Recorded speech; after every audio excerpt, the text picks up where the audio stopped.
Okay, remember back in high school when they taught you about sex ed? I mean, they taught us about it in grades 7 and 8 too. I went to Catholic elementary school. They brought out the big Nova videos, and in high school in gym class there was the banana with the condom. I don't remember that at all. I vaguely remember, but it was a toned down version of that. Yeah, I went to there wasn't Catholic a lot school. of it, right? But now I guess a group wants to change that. That's right. It is a group of health experts. They gathered today at Queen's Park, and they are asking for the government to update that curriculum. It was last introduced in 1998, so we're looking at a 15-year-old curriculum right now. They want to include sexual orientation and the use of proper names for private parts as early as grade 1.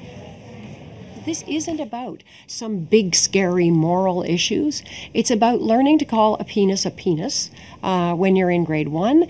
A curriculum that's been shelved for 3 years may be dusted off and finally introduced by the time students begin their next school year. The proposed curriculum targeting students grades 1 through 12 includes controversial changes from learning about sexual orientation by grade 3 to masturbation in grade 6 and grade 7 and 8, oral and anal sex. Are you kidding me? Wow. Ontario health and education experts are calling on Queen's Park to make changes now, replacing lessons that are 15 years old. Kids need this curriculum, and they need it now. Nobody's asking anybody to go back and write a new curriculum. This was a very, very thoroughly developed curriculum that is written, that's sitting on a shelf, that really needs to be implemented. While the curriculum includes controversial changes to sex ed, it also deals with healthy eating, substance abuse, and mental and sexual health.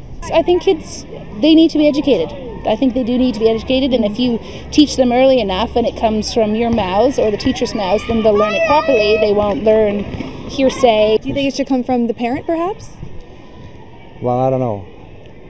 It did for me when I was a parent. But nowadays, things have changed nowadays. Parents and teachers would have to be on the same page, in the sense that I think parents at home would have to have full transparency of what's going to be taught. The current Liberal government says for now it's not on the radar.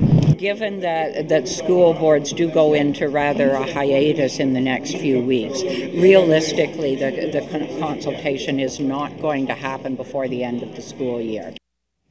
So you can see the controversy there. I mean, it is a touchy subject for some parents, but many do believe that children are much more advanced than even you and I were. My wife, because she's a healthcare professional, we teach Corey, who can talk, all the proper names for the body parts. So he calls the penis a penis.